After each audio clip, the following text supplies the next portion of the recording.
Have you ever noticed that sometimes God sets you apart? Not because He rejected you, but because He chose you. He removes people from your path not as punishment, but as guidance. Divine departure rarely comes with explanations. It comes with peace. And peace is the sign that His will is being done even when it hurts. Today you will understand why God commands us to distance ourselves from some people, and how much of that is love disguised as silence. God sees what the eyes cannot perceive. While you see gestures and words, He sees hidden intentions and plans. Some friendships are bridges and others are traps disguised as affection. Therefore, when He begins to move pieces in your life, don't try to hold back what's coming out. Sometimes what you call loss, God calls liberation. Not every connection is divine, and not all love comes from heaven. God allows encounters to teach and separations to foster growth. He doesn't want you to live in fear of people, but with discernment. Spiritual wisdom is not about judging, it's about understanding the right time to stay and the right time to go. And distancing oneself is often the first sign of growth. Turning away from God is not punishment, it's a sign of care. He is protecting you from environments where your faith weakens and your light is drained. Therefore, never chase after what God has taken away from you. When He cuts ties, it's because He is forging new paths, and what He has prepared always comes with peace, never with confusion. Now, take a deep breath and listen with your heart. These are the 7 types of people God tells you to stay away from. Not because you are better, but because your calling is greater. Each one carries a test, and learning to discern them is part of your mission. Let's begin. Your light is a gift from God, not fuel for those who live in darkness. There are people who approach us not out of love, but out of need. They don't want to walk with you, they want to warm themselves by your fire. While you give of yourself, they drain your spiritual energy. And when your flame begins to diminish, God intervenes. Jesus taught in Matthew 7:6, "Do not give what is holy to dogs, nor cast your pearls before swine." He knew that there are hearts that do not recognize the value of what they receive. When you insist on giving what is sacred to those who don't understand, what was a blessing becomes a burden. Therefore, separation is God's way of preserving what He has entrusted to you. Whoever does not honor your light does not deserve your constant presence. Some are captivated by the glitter, but flee from the cross. They want your advice, your prayers, your strength, but they never offer you rest. They consume you in the name of friendship and exhaust you in the name of care. God warns you, love without limits becomes a trap, and what constantly tires you out doesn't come from heaven. When God begins to isolate you, it's not loneliness, it's restoration. He removes the human noise to rekindle the fire of communion, because the flame of the soul only burns when fueled by His presence, not by dependence on others. God's silence is often the interval between your exhaustion and your rebirth. Let Him cleanse you of excess. Do not fear losing those who fed off of you. Fear losing your essence. Those who loved you for the light will follow you even in the shadows. Those who loved you for your energy will walk away when it no longer sustains them. And when that happens, don't insist. God is teaching you to choose, to be a lamp or a flame. The enemy rarely destroys by force. He begins by distraction. He turns mistakes into habits and habits into comfort. You stop praying one day, then another, and suddenly, your soul falls asleep. These people make sin seem trivial, and spirituality seem excessive. God keeps you away from them to protect the calling that is yet to blossom. Samson lost his strength because he became enamored with what separated him from the alliance. Delilah did not conquer him with swords, but with sweet words. This is how spiritual deviation happens, with smiles and justifications. But God, in His mercy, cuts those ties before the purpose dies. He'd rather make you sad for a moment than lose you forever. Not all affection is a blessing. There are hugs that suffocate and advice that poisons faith, people who mock your devotion and ridicule your pursuit of God. But what they call fanaticism, heaven calls faithfulness. God separates you from those who try to trivialize your purpose. Proverbs 4:23 says, Above all else, guard your heart. And guarding your heart means filtering out the voices that surround you. Those who do not respect your faith do not respect your future. Whoever laughs at your holiness is not worthy of your presence. God doesn't want to see you cold. He wants you strong. When God begins to distance himself from you, be grateful. Distance is the invisible wall between your destiny and your distraction. He is reminding you that loyalty is worth more than company, and that the silence of certain absences is proof of your choice. God doesn't take things away to punish you. He takes them away to preserve you. The tongue is small, but it carries the power to ignite destinies. There are people who praise you in public and belittle you in private. They smile with their lips, but bite with their words. And God, who hears what is said in the shadows, begins to cut the invisible threads of this falsehood. It's not punishment. It's healing. Proverbs 6 says that the Lord detests the one who sows discord among brothers. These are the ones who turn communion into competition and friendship into gossip. They thrive on chaos because chaos is the oxygen of a soul without peace. And God, who is a God of order, will remove you from those tables disguised as fellowship. Because where there is constant lying, the Spirit is silent. When God shows you what has been said about you, it's not to hurt you, it's to set you free. He reveals this so that you stop planting where the soil is toxic. And separation, however painful it may seem, is the harvest of truth. God doesn't want you to live in constant alert. He wants you to live in peace. And sometimes peace requires distance. Those who talk about you more than they talk to you have never understood you. They have only observed you. These people analyze your life, but they never pray for it. They are always close to your name but far from your heart.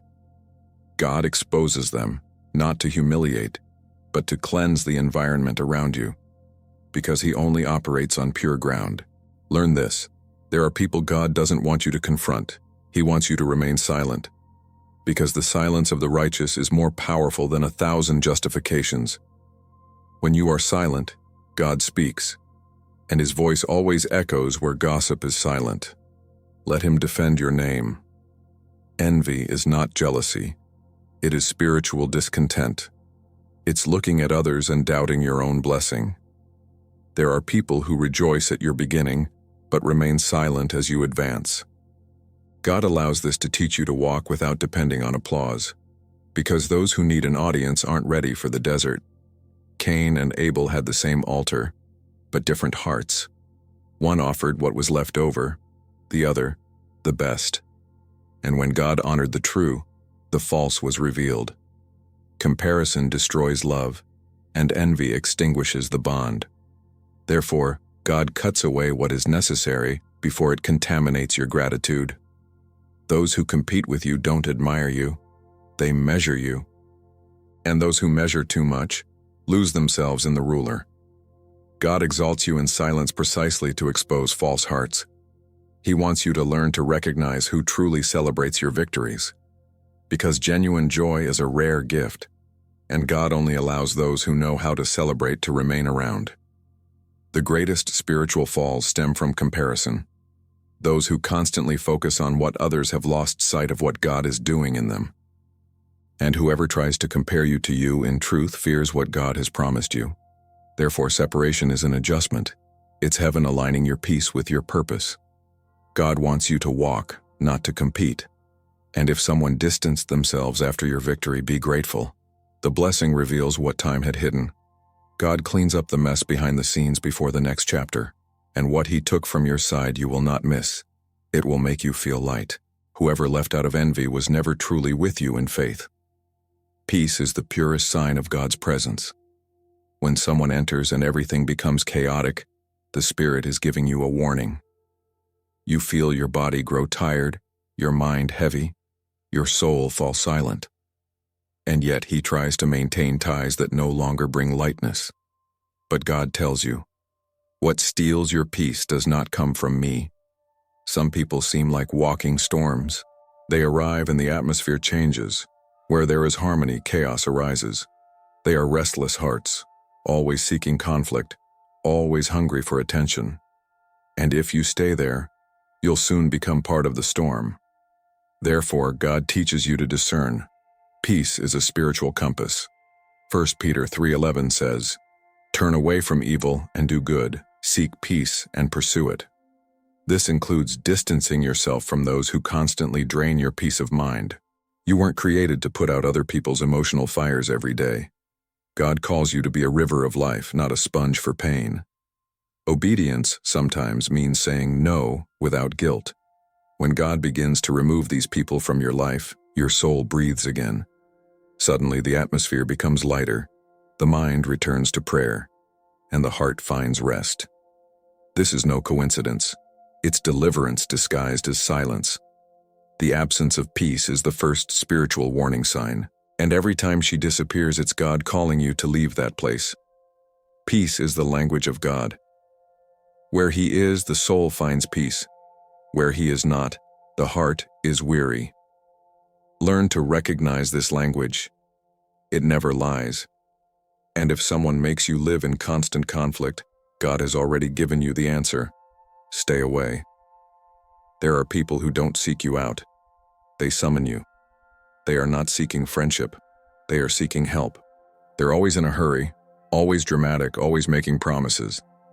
But when your pain comes to the surface, their phones go silent. And God shows you, this is not love, it's exploitation. Jesus healed multitudes, but He would withdraw to pray. He loved, but He knew when to step away. Because even the Son of God understood, helping without limits is to become ill. Mature love does not negate itself in order to serve. God wants you to love wisely, not exhaustively. Some call it attachment, dependency, and lack of love. These people don't want your presence, they want your energy. And when God begins to close those doors, it's because your compassion has turned to weariness. Helping is a blessing. Supporting another's imbalance is disobedience. The kind of love that drains you doesn't come from heaven. It comes from neediness. Proverbs 25:17 says, "Rarely should your visits to your neighbor's house be, so that he does not get tired of you." God knows the limits of the human soul. He teaches you to serve with love, but without losing your balance. You are not God. You are an instrument. And the instrument needs to be tuned to continue serving its purpose. God will teach you to say no peacefully. And when you do that, you won't feel guilty, you'll feel light. He is freeing you from the need to save those who do not want to be saved. Your duty is to pray. The rest is His work. Helping is divine, but allowing abuse is denying that very gift. Not every ear wants to hear, and not every heart can bear the light. There are people who reject the truth because it exposes their shadows. They mock what they don't understand and criticize what confronts them. But Jesus also remained silent in the face of those who accused Him, because there are truths that only the Spirit can reveal. Matthew 7:6 reminds us, "Do not cast your pearls before swine." This is not an insult, it is wisdom. God knows that the sacred does not flourish in hardened soil. When He asks you to stop insisting, it's because the seed has already been sown. And now, His time will bring forth what your words could not. Insisting on something at the wrong time is exhausting. You try, you explain, you pray, but nothing changes. And God whispers to you, "Let me do what only I can." In this case, the separation is surrender. It is recognizing that the Spirit convinces where reason falls silent. Those who reject the truth also reject the healing process. And the more you try to force it, the more the other person resists. Therefore, the sky intervenes. It cuts off contact, changes paths, silences bridges. It's not punishment, it's protection. God sets you apart so that your heart will not harden as well. When God tells you to distance yourself from those who reject the truth, obey. Not out of pride, but out of love. He will act where your voice cannot reach. And the day that person looks back, they will remember your silent faith. Because testimony is silent where argument fails. Not all distance is loss. Some distances are a blessing in disguise. God doesn't separate you because of ego, He separates you for purpose. What seems like absence today will be the answer tomorrow. Because He never makes a mistake when taking something away, nor when giving it back. Distance is merely the interval between the wound and the healing. Ecclesiastes 3:5 says, "There is a time to embrace and a time to refrain from embracing. You are living in a time of discernment. Those who are meant to stay will stay. Those who must leave will leave quietly because God is discreet in his corrections, and his silence is wiser than 1,000 human counsels." If someone has left your life without explanation, don't chase after them. Pray. What is from God always returns, and what doesn't return is because it wasn't meant to be. Don't ask God to rebuild what he himself tore down. He doesn't destroy bridges for no reason. He leads you along safer paths. Trust in the geography of the sky. Distance is a type of protection that only the spiritually mature understand. It's the way God shields your destiny from influences that weaken you. And when he closes doors, it's because he has already opened windows elsewhere. The peace that will follow obedience will confirm that the separation was necessary, and what was removed today will one day be a reason for gratitude. Remember, God doesn't separate people out of anger. He separates them out of love. He doesn't distance himself to leave you alone. He distances himself to strengthen you. And every time you lose someone who weighed you down, celebrate the relief. Because heaven only removes what has already served its purpose. And what God protects, no one can bring down.